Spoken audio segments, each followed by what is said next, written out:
Assalamualaikum warahmatullahi wabarakatuh.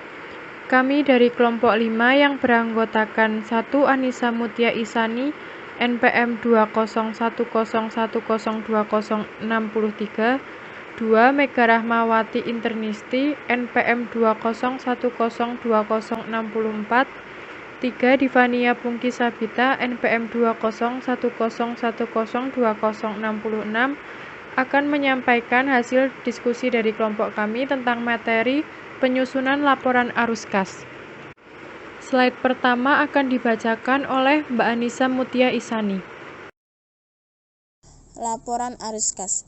IASB membutuhkan laporan arus kas yang menyajikan informasi yang tidak terdapat pada laporan laba rugi komprehensif, laporan perubahan ekuitas, dan laporan posisi keuangan.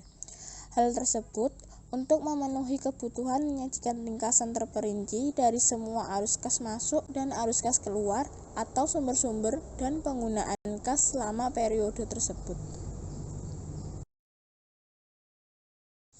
Tujuan laporan arus kas.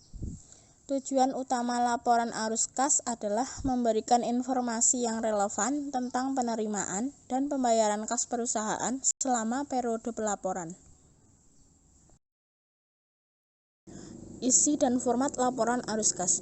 Yang pertama, aktivitas operasional. Aktivitas operasional melibatkan pengaruh kas dari transaksi yang masuk ke dalam penentuan laba neto. Yang kedua, aktivitas investasi. Aktivitas investasi meliputi pembuatan dan penagihan pinjaman serta perolehan dan pelepasan investasi dan aset tetap. Yang ketiga, aktivitas pendanaan. Aktivitas pendanaan meliputi item liabilitas dan ekuitas.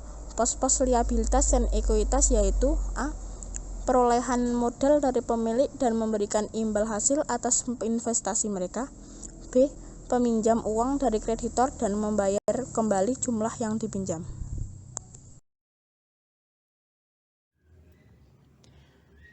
Berikut merupakan ilustrasi arus kas masuk dan arus kas keluar. Di sini terdapat tanda panah berwarna merah yang menandakan arus kas masuk. Untuk aktivitas operasi, yaitu jika penerimaan kas atau pendapatan melebihi pengeluaran kas atau beban. Untuk aktivitas investasi, yaitu penjualan aset tetap, penjualan utang atau efek ekuitas entitas lain, penagihan pinjaman kepada entitas lain. Sedangkan untuk aktivitas pendanaan, yaitu penerbitan efek ekuitas, penerbitan utang, obligasi, dan wesel. Untuk arus kas keluar, ditandai dengan tanda panah berwarna biru. Untuk aktivitas operasi, yaitu jika pengeluaran kas atau beban melebihi penerimaan kas atau pendapatan. Untuk aktivitas investasi, yaitu jika pembelian aset tetap, pembelian utang atau efek ekuitas entitas lain, pemberian pinjaman kepada entitas lain. Sedangkan aktivitas pendanaan yaitu pembayaran dividen, pelunasan utang, serta perolehan kembali saham biasa.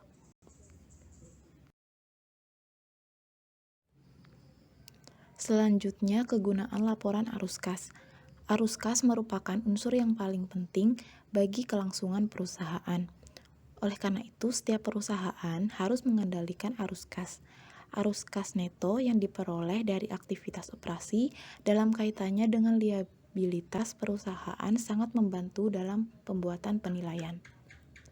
Ada 2 rasio yang digunakan dalam penilaian, yaitu rasio kas terhadap utang lancar dan rasio kas terhadap utang serta kas bebas. Likuiditas keuangan. Pembaca laporan keuangan seringkali menilai likuiditas dengan rasio cakupan kas utang lancar atau current cash debt coverage ratio. Rasio ini dapat menunjukkan apakah perusahaan dapat membayar liabilitas jangka pendek dari operasinya pada suatu tahun tertentu. Berikut ini merupakan rumus untuk mencari rasio cakupan kas utang lancar, yaitu kas neto yang diperoleh dari aktivitas operasi dibagi rata-rata liabilitas jangka pendek. Fleksibilitas keuangan. Rasio cakupan utang kas yaitu memberikan informasi tentang fleksibilitas keuangan. Rasio ini menunjukkan kemampuan perusahaan untuk membayar liabilitasnya dari kas neto tanpa melikuidasi aset yang digunakan dalam operasinya. Rumus dari rasio cakupan utang kas yaitu rasio cakupan utang kas sama dengan kas neto yang diperoleh dari aktivitas operasi per rata-rata total liabilitas. Selanjutnya yaitu arus kas bebas. Arus kas bebas adalah jumlah arus kas diskresioner yang dimiliki perusahaan. Perusahaan dapat menggunakan arus kas ini untuk membeli investasi tambahan, melunasi utangnya, membeli saham treasury, atau hanya menambah likuiditas. Rumus arus kas bebas yaitu arus kas bebas sama dengan kas neto yang diperoleh dari aktivitas operasi dikurangi pengeluaran modal. Berikut ini adalah ilustrasi yang menunjukkan format dasar laporan arus kas. Selanjutnya adalah ilustrasi laporan arus kas.